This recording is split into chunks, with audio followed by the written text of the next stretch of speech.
Oh, this sounds like a good one. Fully surrender to Christ. Mark 8. What good is it for someone to gain the whole world, yet forfeit their soul? In 1920, John Sung, the sixth child of a Chinese pastor, received a scholarship to study at a university in the United States. He graduated with the highest honors, completed a master's program, and earned a PhD. But while pursuing his studies, he had walked away from God. Then one night in 1927, he surrendered his life to Christ and felt called to be a preacher. Many high-paying opportunities awaited him back in China, but on the ship home, he was convicted by the Holy Spirit to lay aside his ambitions. As a symbol of his commitment, he threw all his awards into the sea, keeping only his PhD certificate to give to his parents out of respect for them. John Sung understood what Jesus said about becoming his disciple.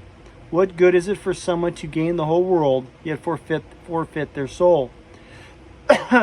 As we deny ourselves and leave our old life behind to follow Christ in his leading, I like that. It may mean sacrificing personal desires and material gain that distract us from following him.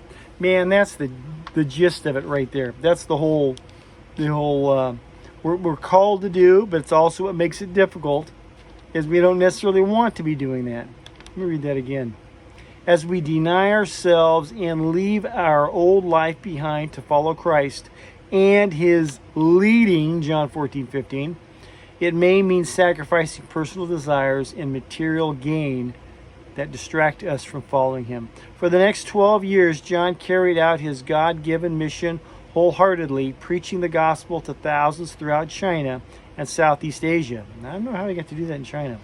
How about us? We may not be called to be preachers or missionaries, but whenever God calls us to serve by his Spirit working in us, may we fully surrender to him. That's right out of John 14:15. Let me say that again.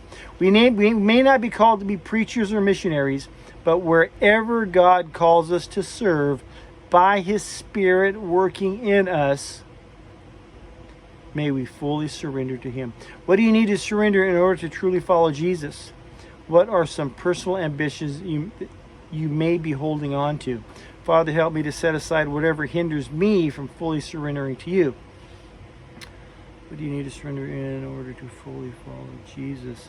I would say it says, what do you need to surrender in order to truly follow Jesus? I would say prayer and asking, where do you want me? Am I doing this right? I'm reading the Beatitudes. I'm listening to what Jesus is saying.